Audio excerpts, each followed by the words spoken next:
Hello and good morning to everyone who is joining us this morning for our webinar.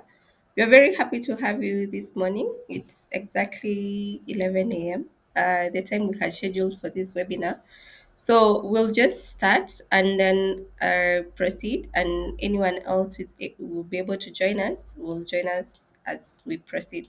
So once again, thank you so much for being able to join us this morning. My name is Purity Wanjiru. I work here at Accurex among other staff who are also on the call. But we want to appreciate you for taking the time to be able to join us this morning. I hope I am audible to everyone. Can someone confirm they're able to hear me?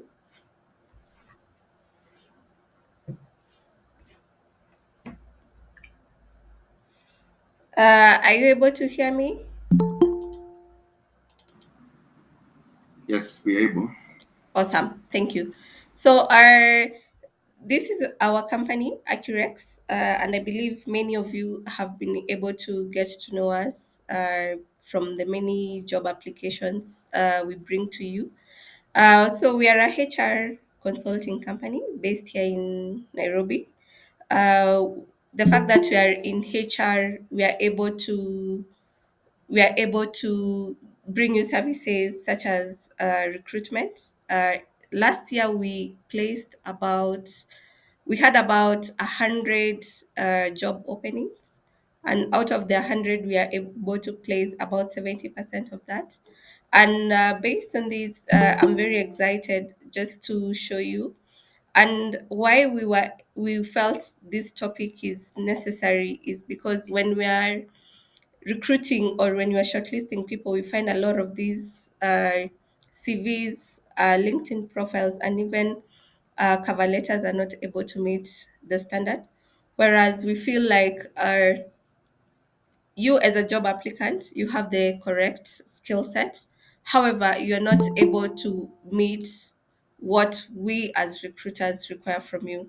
So I know from our sign up form, we ask you for a few questions here and there just to understand what is the challenge you're facing when we talk about the job applications and why you are not able to get the correct job. So I've prepared a short presentation. I've divided this webinar into two parts. The first part is the presentation, which will take about 35 minutes to 45 minutes. Then the remainder of the 15 minutes, it will be a Q&A session. So join us. Feel free to drop any question you might have on the chat box. Just in case you forget it, then we are able to answer it at the end of the presentation.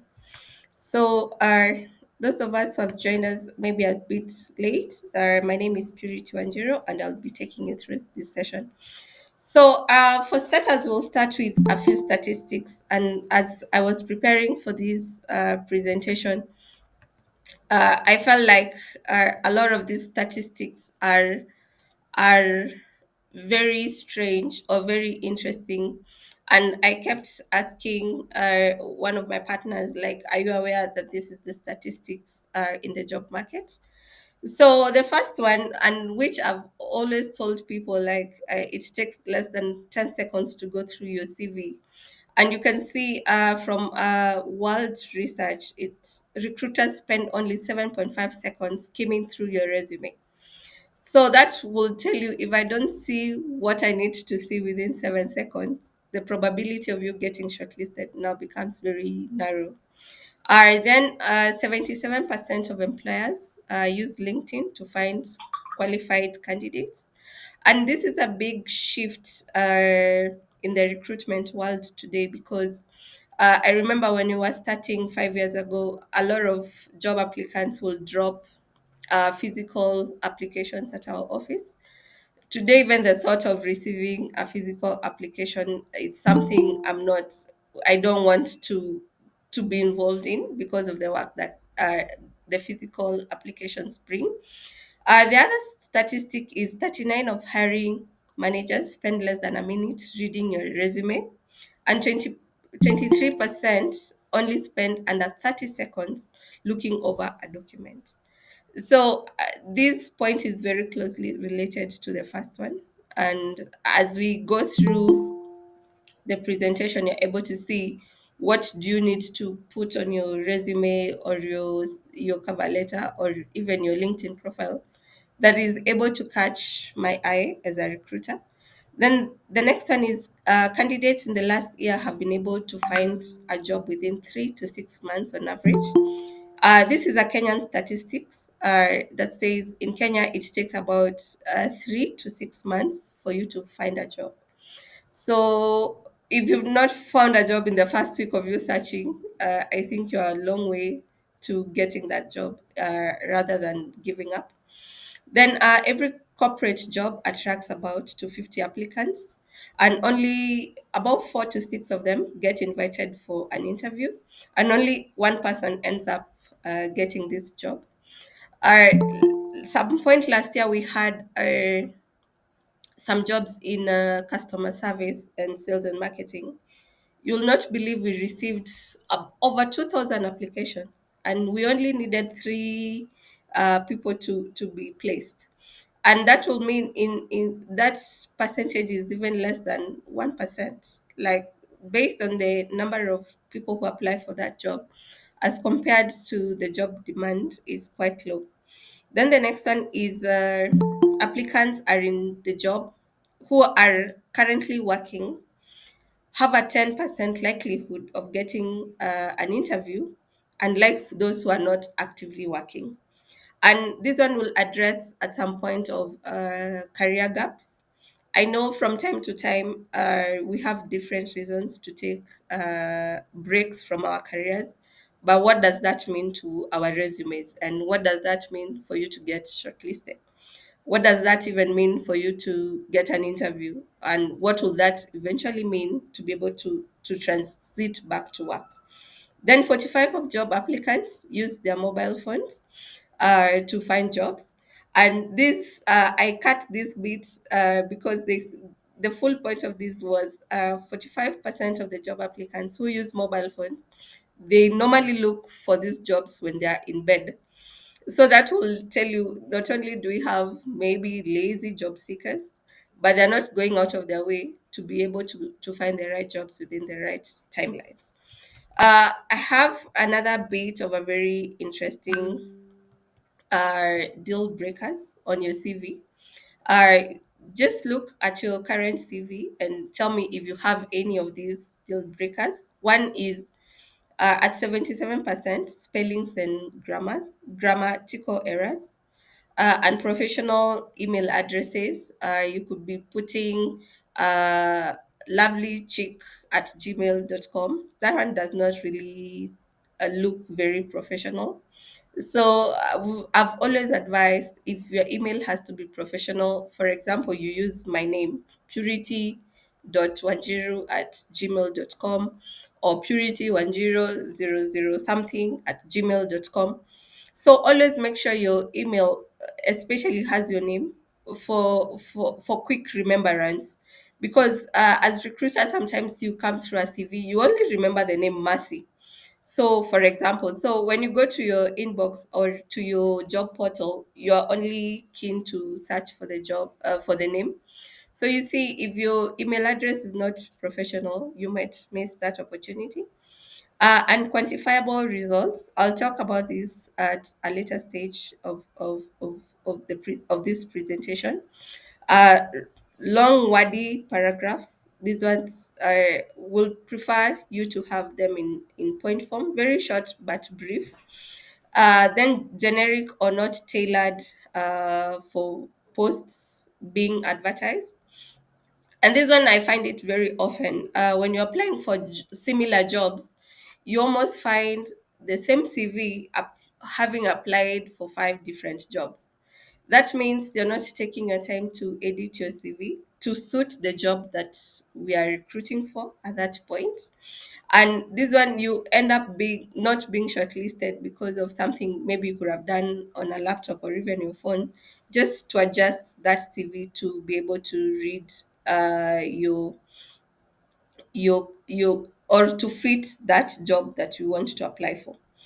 Then the last one, resumes longer than 2 pages. This one is having taken into consideration that your CV might only be read for 5 seconds. So if that means if your CV goes beyond 2 pages, the probability of even getting to page 3 or page 4 or page 10 of your resume, it's very low. So let us all try to maintain our CVs to less than 2 pages to be able to utilize the 7 seconds the recruiter has with your CV. Then the other one is no cover letter at 10%. It is the least. So, and I know some people want to get shortlisted, or some people get shortlisted only through the cover letter. If it's catchy, if I see something that I'm keen on your cover letter, that's a sure way of getting shortlisted. So it's not bad, or it's not having a cover letter. It's an added advantage to your application. Then let's move on. Here are top three skill sets that every resume should have. I'm sorry, I think the header for that PowerPoint is wrong. But however, these are the skill sets that all resumes should have. One is in terms of soft skills. Today, there's a whole conversation going on around soft skills. And I know a lot of recruiters or hiring managers, they go with the notion that we want to hire attitude because we can train for skills. What does that tell you? An element like communication, which is very key, we might not be able to teach you how to communicate. So this is a soft skills that you might want to come with already even before you get shortlisted. Then the leadership skills, some of these are they're not trainable. They're just either inherent, because when you talk about inherent, I know a lot of people will argue the issues around born a leader, being made a leader. But leadership skills is becoming a very key soft skills needed in the job market. Then there's the issue of time management, and this one cuts across the conversation around remote working. You need to be sure your employees are on time as much as they are not in the office. Then, in terms of hard skills, these hard skills are things that we learn from school, and also we perfect them over time through experience or practice. One is MS Office. This one is becoming almost a mandatory at 99 or 98%. Uh, then project management skills. And the term project management is not the traditional project management. It is the new modern project management where you as an employee are able to cut across different projects or different assignments within your job. And this would include you can quickly navigate the finance function, the HR function, procurement function with ease. Other than say, I was employed an accountant, I'll only do accounting work for this organization. Then the last one is MS Excel. And Excel, over different organizations, they use different functionalities. So to be able to have a heads on your resume or your CV, I will expect I'm able to see these keywords. We call them buzzwords on your CV. Buzzwords are things that are able to catch my attention very fast. So imagine on your page one of your resume, I see communication, leadership, time management. You are almost maybe 30% shortlisted. Then as I move on through your resume, I see uh, Microsoft skills, project management, MS Excel. Then you're halfway shortlisted. And I feel like a lot of our resumes make a lot of noise without necessarily being giving recruiters or hiring managers the information that is needed or required for that particular job. Then let's do a personal fact check. Number one is, do you have a CV? I know all of us will say yes. Do you have a cover letter? Maybe 70 of us or 50% of us will say yes. Then you are asked who wrote for you. I know a lot of people will say I wrote it by myself or I copied from my friends. Then I edited it to suit my skill set. When we ask, is it professionally done? From the assessment that we did or on the registration form, only 10% of us have our resumes done professionally. And that is very worrisome because it means you think you have the correct resume. However, it's not correct in the eyes of recruiters or hiring managers. Is your CV or cover letter one fits all? And this one I had previously touched on it. When all your job applications, you send the same CV, you send the same cover letter, but that one fits all is a problem in the recruitment world because, for example, from time to time I do shortlisting myself, and when I go through three or four jobs, open jobs, and I see the same CV, I'm like, are you even serious? Did you even take time to go through what we requested in the job application in terms of skill sets and make sure that it's added to your resume, it's catchy, we're able to see it? Then, do you customize your CV and cover letter to fit every specific job? So, if any of your answer here is no, then for every question that you answer no, then the probability of you getting shortlisted becomes very, very narrow. Then we have fact check two. For fact check two, your CV and cover letter are a true presentation of you.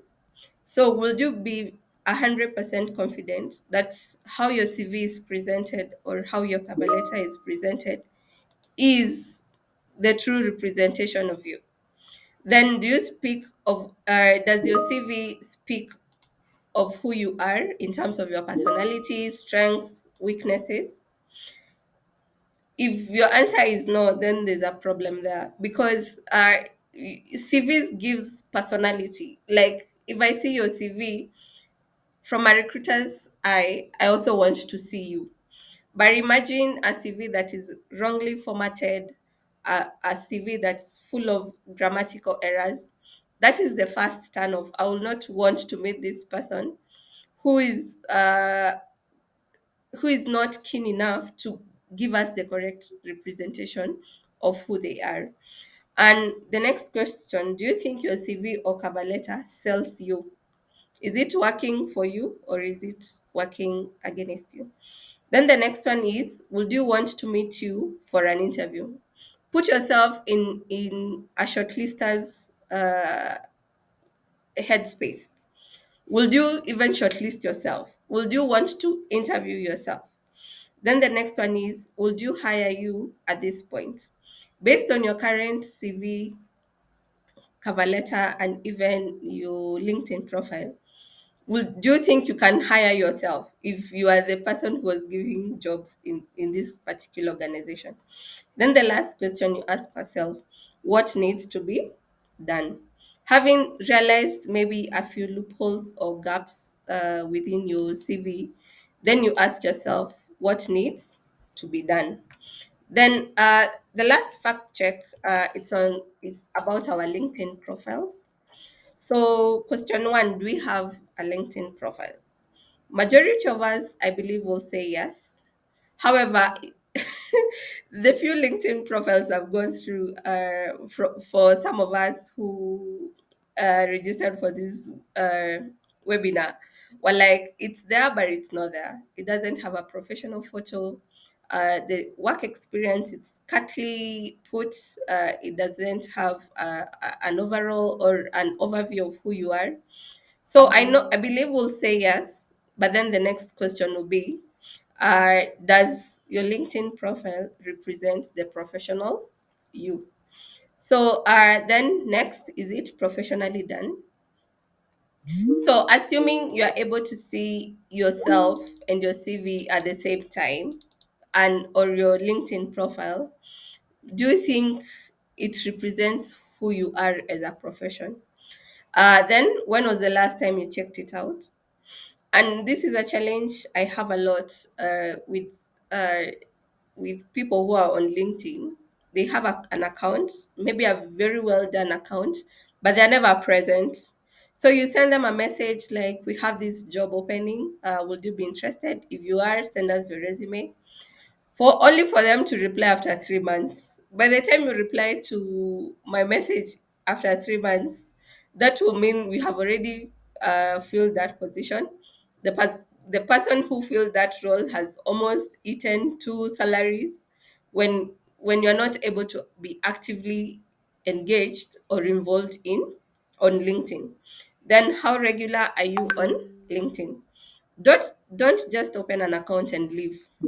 Make sure you open and become active at it, because that's the only way you are able to meet all these hiring managers, see opportunities and all that. Then what kind of a network do you have? I see most of our LinkedIn profiles, we have like 5 connections, and these connections are from primary school, others from high school, others from uni or colleges. Then I'm like, these are not the correct network you need to be forming on LinkedIn, because it's a professional network. And the first stage of creating a network on LinkedIn is connecting with the like-minded people. For example, if I'm in HR, you'll find almost 90% of my connections are people who are also in HR, because like minds attract. So it's not bad to have your friends or your family or your previous schoolmates, but make sure you're also getting connections around professional networking. Then the next part, we are going to discuss about formats. This one I'll just briefly just go through it, just to give us what is expected. Then over time, we can brainstorm around different formats. I know people will, keep saying, we hear there's a new technology in HR that is shortlisting people. Do HRs or recruiting managers, do they go through our resumes and all that? So, first of all, before I handle formats, one, there are so many formats in the market today, but the biggest challenge we are having today is the introduction of AI. AI is artificial intelligence, and artificial intelligence means even before the recruiting manager sees your CV, a system somewhere has already judged you. And the best way is to make sure your CV, your cover letters, or even your LinkedIn profile is AI friendly. We call it AI friendly or ATS friendly. ATS is applicants tracking system, and the only way to make sure it's attractive is by following a certain format. I find it very weird. I go through CVs and they are full of tables, like tables. So there's a table with columns, then there's somewhere you've put experience, then under that table there's like such a CV. It's not AI or ATS friendly. So all CVs should not have any type of table within them, and making sure your CV is either in a Word format or in a PDF format. But the many ATS applications that I've used, they don't accept PDF formats. So make sure your CV is just well and nicely put, but in a Word format, such that when you upload on these job portals, it's easier for you to get shortlisted by a system before you get shortlisted by a hiring manager somewhere. So we'll start with cover letters. Cover letters should always have a salutation. uh, don't be ignorant and just put to whom it concerns. I'm like, did you even take your time? So the best or the universal ones are dear sir or madam. Then you put your introduction. Like, for example, if it's for me, I'll put my name is Purity Wanjiro. I'm a HR professional with X years of experience. Before this, I'll have worked in these industries for X number of years, and this is what I can do for you. So you see, then cover letters do not need to go to 5 pages. It's just an introduction of who you are as a professional and why you want to apply for that job, or how best you feel you are able to fit into that role. So make sure your current cover letter has that has this segmentation. You say, "Dear sir or madam," then you introduce yourself. This is who I am as a professional. Then the next paragraph should be an experience paragraph that lists the experience that you have. When I was researching for this presentation, I came across that if you have not lasted for a job for more than 6 months, there's no need of including it on your resume, and that would mean there's even no need of including it on your experience on your cover letter. Because but I think there's a curse going around millennials. They never stick to a job. 2 months you're working here, 3 months you're working in another place, 4 months you're working somewhere else. So in a span of 2 years, you have held about 5 jobs. So from a recruiter, I'm wondering, will I hire you today? Then after 2 or 3 months, you give me a resignation, you want to move to another job. So you see, that one is a whole challenge going around. And sometimes it's good to job hope, but don't go above and beyond job hoping. Try another research I read when I was preparing for this. It says in your first 10 years of work, ideally you should have changed your job 4 times. What does that mean? Like, the world expects us to stick into a job about 2.5 years, 2 to 3 years, such that by the time you are at 10 years of experience, you have about 3 or 4 jobs on your resume. But you'll see today, under 2 years, we have like 5 jobs on our resume. That automatically discredits you as a potential candidate I want to interview. Because I'll be like, I'll hire you today, then after 2 or 3 months, I'll have to hire again. So for the longevity of these roles, it's better you have more long-term jobs to be able to advocate you to your next level. This is the format for the CV. One, make sure you have your name, address, and contact clearly written on the first page or at the top of your resume. It's very weird. Your name is correct, but you don't have an email address and you don't have your contact. Then I'm like, how am I able to reach you? Because that will mean I'll have to go back to the database to start looking for your email address, write to you an email requesting you to send me either your phone number or come for an interview.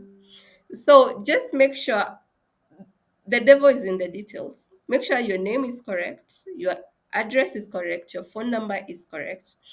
And if you applying for international jobs or jobs out of the country, make sure it has the country code. If it's for Kenya, it's +254. Also, if you are applying for a job in Kenya but you're out of Kenya, make sure you have the correct country code of where you are. Because if you start with 07, the assumption is you are in Kenya. Yet some countries have the almost the same number format that we have for Kenya. Then make sure your CV has a summary. I know a lot of people call it executive summary, others call it background, others call it career summary, something. But immediately after your name, address, and contact, the next that follows is summary. Summary is almost similar to a cover letter, but the summary has to be between 100 and 120 words. So if it's 100 to 120 words, that means that's about maybe 6 or 8 lines. So make sure, because your cover letter, I'll expect it's 3 paragraphs. So you cannot copy and paste your cover letter to become your summary. You have to make a summary to be able to have the summary. So the summary is just a short form. Like I had given you before as an example. Like, my name is Purity. I'm a HR professional with X number of years of experience. I've worked in these industries. You list down the industries you've worked in, and you give a bit of your education background. You say, I hold a master's degree, or I hold a bachelor's degree, or I hold a diploma in. Then you put where the qualification that you have, and I'm a member of, for example, like myself, I'm a member of IHRM. So you see, that's a summary. Like, based on summary alone can sell you, other than going through all these many pages. And remember, we've said you have to put your CV at a minimum of 2 pages. So the lesser words you use, the better for you, because that will mean your CV could either fit on a 1 page or 2 pages at most. Then next is work experience. Work experience, what I've discovered, people put like 100 job roles. It's not possible for you to have 100 job roles under one organization. The best you can do is divide them to 3 or 4, at most 5 major points. What does that mean? For example, if I'm a HR, one of my biggest role will be recruitment, training, what else? Payroll management, and employee engagement. Those are 4 of them. But if I have to write specific roles, then they become too many. Because, for example, under training, I'll put planning for training, budgeting for training, what. And you see, the more points I have on my resume, it means my resume is getting longer and longer. So, ideally, if, for example, also if you're in customer service, you say customer satisfaction is one key role that you do. Customer engagement, customer, what is it called? The reply time for a customer. So you don't need to say receiving and making calls, recording the calls on the CRM. That is one role. So just go through your CV and ask yourself, of the 10 or the 20 roles that I've put under one job, are they necessary? Am I able to reduce these points to only 3, 4, or 5 at most of them? Immediately under your work, each work experience, make sure there's achievements. And this is very critical, because your CV should show us what you can do as an employee, and not anything else. And the only way we know you can do the work that you're applying for is by showing us what you've done for other organizations. And that is where the achievements part come in. And when you talk about achievements, they have to be qualitative, and that is why I put it there. Qualitative to mean you have to quantify it. If it's customer satisfaction, by what percentage did it increase when you're on that role? So someone will say, when I was this at this role, I was the customer satisfaction increased by 20%. That is quantifiable.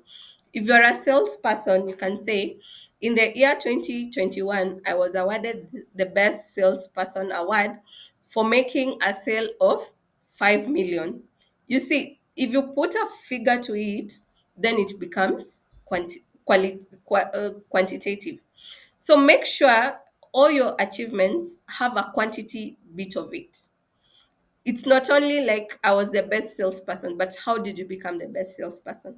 If you are the best, if you saved, if you're in accounting or finance, if you helped the company cut costs, by what percentage did you help that company to cut costs? Then immediately after, so this one I'm assuming you're on page 2 now, because your page 1 should be able to have your contact details, your summary, and work experience. On page 2, we get to your education. Your education, you list it down from the most recent that you have qualified. For example, if your master's is the most recent, you start with a master's, then you move to a bachelor's degree, then you move to a diploma, then you move to a certificate in that particular order. And for education, you first start with the academic ones. So everything academic, whether you went to uni or to college, start with those. And the more qualifications you have upwards, for example, if you have a master's, there's no need to add your primary school details or even your high school details. For you to be have achieved a master's, the assumption is you must have gone through primary, secondary, bachelor's, all those. So the higher you are in terms of academia, the least you need to put the earlier stages of your academia. I hope that's clear. Then after you've done with the education bit, and with the education you put the year that you graduated, the university or the college that you graduated from, and the qualification that you got. So if it was a bachelor's degree in business communication, you just note it down there. I see people putting first class, honors, second class. They don't necessarily give you any advantage, because by the time I get to your education, I'm already convinced about your experience. So so convince us more on the work experience bit than the education bit. Then the next one is professional membership and associations. Today in Kenya or even in the world, I see a lot of these associations going on. In HR, we have IHRM. In marketing, there is ICM. There's so many procurement. They have their own accounting. They have their own. So make sure, if you, especially if you are high in terms of experience, make sure there's a professional membership that you are aligned to or you are attached to. That gives you more mileage when we come to shortlisting, because you'll see a lot of these jobs, they normally tell you must be an IHRM member, must be an ACCA or CASNEP member, and all that. That has a place for it. Then the last bit is references. I know a lot of people will argue around references. Like, do I put or do I not put references? I will not certainly say it's not important, but I'll also not certainly say it's not important. So it's for you to decide whether you want to put your references there or not. But I feel if you're just starting out your career, your references might go a long way, because if you don't have much in terms of experience or education, references are the only people to tetea you and say, I know this person, I've worked with her before, he's able to do XXX. So references will go a long way if if you don't have a lot of experience. Then the next one is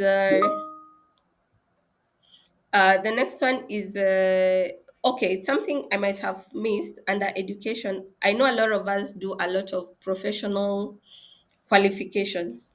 If you have any of professional qualifications, then this is the place to add it immediately after education. For example, if you did a professional certificate in communication or customer service, or you did something around forensic accounting, something. So for those professionals, then they would ideally fit in there. Then I'm not I there's nothing else I've left, because I'm trying at most to maintain your CV at 2 pages. So the more stories you have, just know the more pages your CV is going to flow to. Then the next bit is LinkedIn profiles. I know we've there's a huge debate going around LinkedIn profiles, because LinkedIn is almost viewed as a social media platform. As much as it's a social media platform, it's also a professionals platform. And this, I find a lot of challenges, especially when I'm out headhunting or I'm out looking for very specialized skills. if we post it on our job board and we don't get any application or quality applications, the next place I'll go to is LinkedIn. So it is important, if you're a professional or you're actively looking for a job, to maintain a professional LinkedIn profile. And there's so many examples, or there are so many quality or exemplary profiles on LinkedIn that you can check. And one is having a professional headshot. I I know people say now we have selfies. Do I need to go to the studio, get a photo done? Yes. Or get someone to take you a professional photo if you don't want to go through a studio. And a headshot will be something like, if you're able to see me, it's that's a headshot. Your shoulders, your head clearly, and nothing too much. So the right, you also have to have the right lighting, most preferably a white background, because it's able to show you who you are without any shadows. Then then you make sure your profile has the correct heading. Heading would mean HR manager at XX company, for example, or HR professional with with. Today, I see very fancy LinkedIn profiles. Like, you put all your experience as a heading. Like trainer, recruiter, what else? Mentor, coach, all that on your heading. And that one is very, very catchy, because, for example, if I'm looking for a trainer and I the heading on your LinkedIn profile is trainer, then I should be talking to you. Then a well developed written summary. I know you keep asking, are these summaries not too many? I have a cover letter, I have a summary on my CV, then I have to write another summary on LinkedIn. Yes, you're looking for a job, and there's a common saying that goes around Kenya: kazi ya kutafuta kazi ni kazi. What does that mean? The work of looking for work is also work. So you have to put in the work, making sure you are able to represent yourself professionally. Then the next one is a well constructed list of professional experience. Like, you see the way we listed them down on your resume, it's the same way that it needs to be there. Like, your experience and your achievements. Don't miss out on achievements. Even if you don't feel like you achieved anything on that job, make sure there is an achievement that you've added on your resume. The next one is a well developed skills and endorsements. The good thing about LinkedIn, you can ask for direct referrals. So you can go to LinkedIn and ask maybe your previous manager or your previous colleague, kindly write for me a recommendation. Then the next one is recommendations from customers and peers. That is what I was talking about, endorsements. So it's so this removes the necessity for you to have uh, referrals on your CV, because if I go to your LinkedIn profile and I see direct referrals there, then you're one step ahead of the rest. Then involvement in select LinkedIn groups. I don't know if you know LinkedIn has groups. So if you don't know, now you know. Just go to LinkedIn, search for groups. Join as many groups as you can that are professional, aligned to you, because most of these opportunities are actually advertised through LinkedIn or through these groups. So make sure you're able to join those groups. Then you put the correct educational background. If you've worked in any specific projects, you highlight them. Then if you've done any works or published any works, you add it there. So as you see, a lot of work ends up to be on LinkedIn profiles. So I get surprised when I go to your LinkedIn profile and I only see education and one job. I'm like, how then am I able to be convinced to even call you for an interview? So that's the biggest part of my presentation. I'm open to receive any questions at this point. Uh, do we have any questions?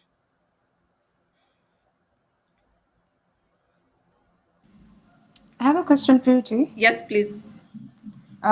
Say I have varying interests Yeah. professionally. I will use myself for example. Yes. My MBA is in GSSE, Mm-hmm. but at the same time, I also have experience or rather interest in other things, for example, writing.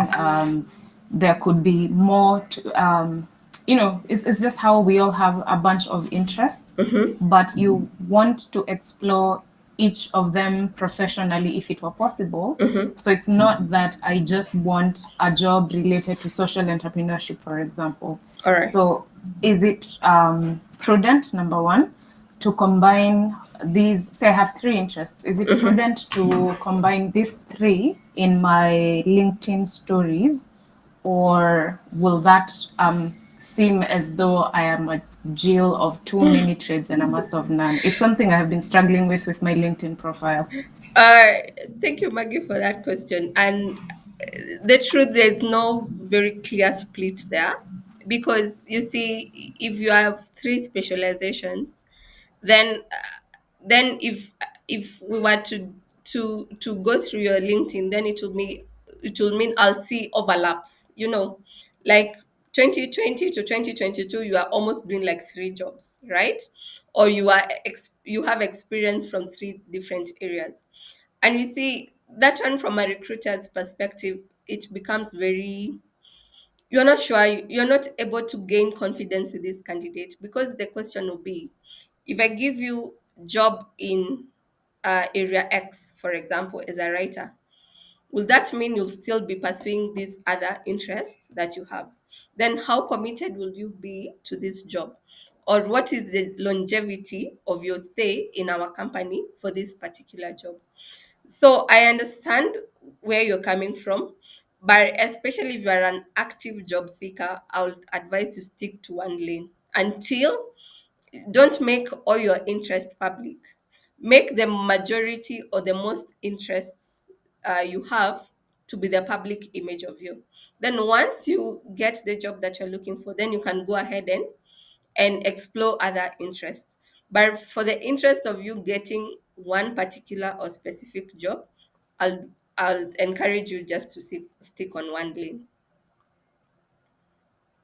Any other question? Could I add a question B? Yes, please. What if I could be able to link the varying interests, Yes.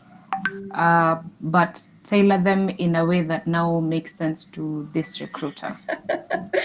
Okay. For Like, example, yes. let me explain. For example, there's a job I've recently applied for, and it was something about donor funding. It was something about managing clients, but those clients are donors, Yes. and so it requires preparation of proposals, blah blah Mm-hmm. blah. But at the Mm-hmm. same time, it also needs skills in managing these donors Yes. and sustainability, blah, blah, blah. Mm-hmm. So, there, if in my LinkedIn I had only talked about me being a social entrepreneurship and sustainability student, Mm-hmm. wouldn't I now lose out because I didn't include my writing skills?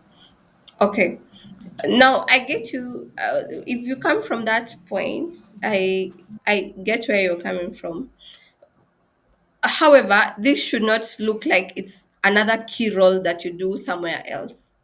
You see how we've said you put your job roles or your experience, then under achievements you can put this other interest as your achievement. For example, you would say, I helped company XYZ to write a proposal which was awarded $5,000, for example. So you see, you've used your other interests to your advantage, but they look as if they helped you achieve that job better. Is that okay with you? I guess for now. All right. Thank you. Thank Let's you. receive any question. I also saw other questions on the chat. Uh, One question was from Joseph. He asked, should CV and cover letters be in PDF or Word documents? I Both, but it's better you have are both in Word and PDF. But when you go to apply for jobs, especially from job portals, it's advisable you upload a Word document, because a Word document, it is AI friendly and ITS friendly. The problem is with PDF sometimes is the way they code it. When you are going to save it, it might not open, or it might not be readable on a system. So especially if it's a normal CV you're sending to an email address, I wouldn't mind in PDF, because it's easily readable. But if it's on a job portal, for example, if you send a job your CV on our job portal, I'll prefer it to be Word, because then the job portal is able to read your CV even before I'm able to I get to your CV. So it's better to keep both copies, but be more aware. If you're applying on a job portal, it's better you apply in a Word format. If it's sending through an email address, it really doesn't matter. You can either send on Word or PDF. Then, Kenneth, are cover letters really necessary? I leave jobs that ask for it.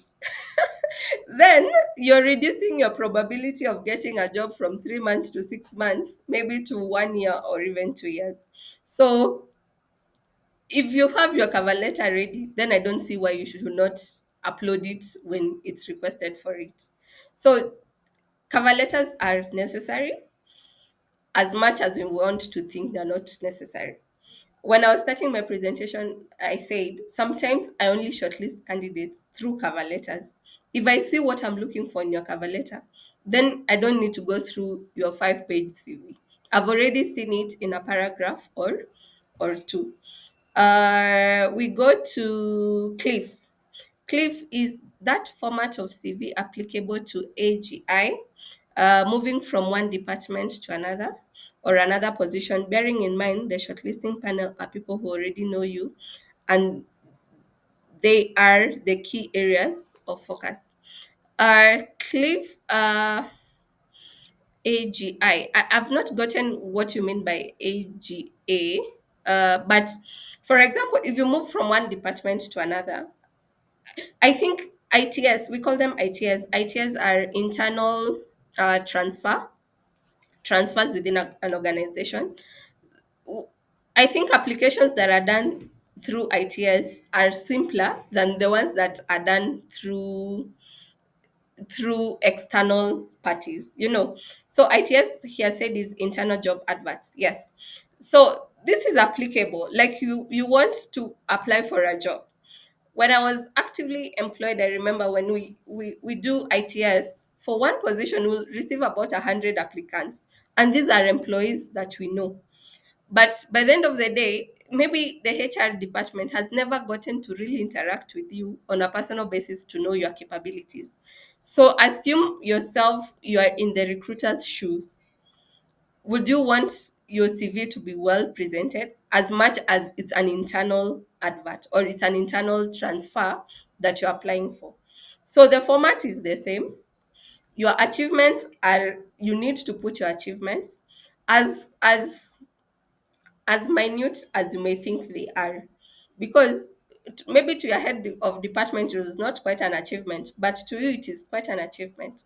So for me, I'll not change the format or the presentation of my CV. I'll assume it's like any other job that I have applied for, that I'm applying for, even if it's an internal CV.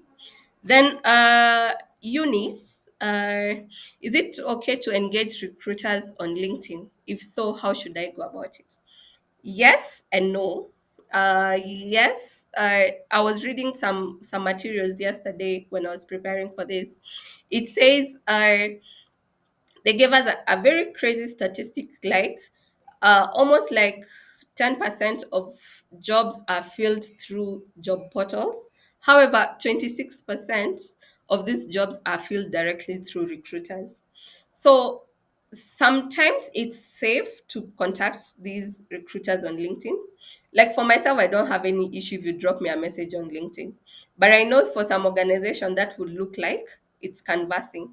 So I think that there's a very fine line whether to contact or not to contact. So for me, I'll be a bit cautious, especially based on the job advert. You'll notice some job adverts, they normally have a disclaimer at the bottom. If you try to contact the recruitment team, this will be considered as canvassing. So if for example you see that line, I'll never ever contact that recruiter, because either way it will look like it's canvassing. But if you're confident, or if maybe it's someone you know from your networks, I think you just approach it from a very friendly manner, like, hi Purity, I see you're looking for this particular position. Would you be interested I share my CV? Until you get your their consent to share the CV, don't share your CV. So make sure you always get the consent first. Ask them, do you mind if I share my CV or my LinkedIn, or have a look at my LinkedIn profile and let me know if I can forward you my CV? So don't just contact the recruiter and put your CV and everything there. Some people might want to consider it as canvassing. Then, Kenneth, can one have one fits all cover letter? No, that one I've already discussed about it. So, depending on the job that you're applying for, customize that cover letter to suit that particular job. Because I've seen some applications, for example, we've put accounts assistant. They send me with the heading of procurement assistant. I'm like, did you even take time to read? But I know the challenge here is, like the statistic I shared when I was starting, a lot of us are applying for these jobs through our phones. And you see, the fonts do not give us the flexibility to edit, or we miss out details because of using fonts. So if you are in the business of looking for work, work for it. You know, then, Grace, should cover letters be pasted on email or sent as an attachment? Ideally, for me, I'll prefer you paste it on the email and also send it as an attachment. You clearly write on it, Purity cover letter, or Jerry or Grace cover letter, such. But it's better you put it on the body of the email. I particularly hate it when I receive an email that says FYI, for your information. I'm like, what are you talking about? But if you have a cover letter, you only copy and paste it and then send another attachment. Then, Eunice, you're asking if I have experience in two fields, say customer service and NGO, and currently looking for NGO sector. How do I portray myself on LinkedIn? My next question then will be, what was your last job? Was it in customer service or in NGO? Because as part of our culture, especially in Kenya, I see this is very popular here, that your last job almost dictates the next job you're going to get. You know, so if your current or your last job was in customer service, the probability of you getting almost a similar job in another organization is very high, as compared to totally making a drift or a shift, in terms of experience, in terms of, yes, experience and organization. So for me, Eunice, I'll ask you, what is your most recent or current experience? Is it in customer service or in NGOs, in NGO? Because if, for example, if you're looking for an NGO job, yet you're coming from customer service, then I'll portray myself more as an NGO professional on LinkedIn first, before any other experience that I want to showcase. Uh, Bernard, where do employers interested in individual CVs? That's a very difficult question to ask, because for example, on average per week I receive about maybe 20 CVs on my email, and that is my personal email, my personal work email. So the moment I see CV on your email address, I already don't want to look at it, because one, we have a job portal, two, we have another email that received those CVs. So I don't think employers are really interested in individual CVs because it only adds work to their recruitment process. So for me, I'll advise you just go with the same method of application. Even if you know it's accurate that is requesting for applications, just follow the procedure they've given on that job application. If they've said send your applications to, for example, if it's for Accurex, my job at accurex.co, follow that process. If they say apply for this job on our job portal, follow that process. Because and the issue of ATS and AI comes into play. Like, it's so common today that we don't want to receive individual CVs. We just want them to go through the system that we've put in place. I'll take the last question from Joseph. Change of jobs within the same organization, e.g., I think you're explaining the question you had asked earlier. Wish to take any more question if there is. If there is none, I will want to call it a close because it's already 12 noon. Uh, do you need professional help with your CV, cover letter, or LinkedIn profiles? Or do you need to talk to a career consultant? So, talk to us if these are some of the issues or challenges you're having, either with your CV, your cover letter, or your LinkedIn profile. We'll be more than happy to assist you. Other than that, I wish to come to an end of this webinar. Thank you so much for being able to join, listen, ask so many questions. It was very interactive. I've gotten an opportunity to answer many predominant questions that are being asked around CVs. We have another webinar coming next weekend. No, next week on Wednesday, 26th of January. It's on interview coaching. Now you've put your right CV, you have the right LinkedIn profile, you have the right cover letter, you've applied for the job, you've been shortlisted, you've been asked for an interview. What do you do? So I welcome you all to join this session on coaching next week and hope we start this new year with a new job. This is how you are able to contact us. You can write to us an email on info@accurex.co.ke, or you can send us a message, call us, or WhatsApp us on the numbers on your screen. Alternatively, you can follow us on social media just to see what we are doing in the space of HR, in the space of recruitment, training, and all that. So I've been your host for today. My name is Purity Wanjiro. I wish you a very wonderful day ahead. Continue being safe, taking care of yourself, wearing masks, and just keep looking for work until you find it. So thank you so much. God bless you all, and have a good day.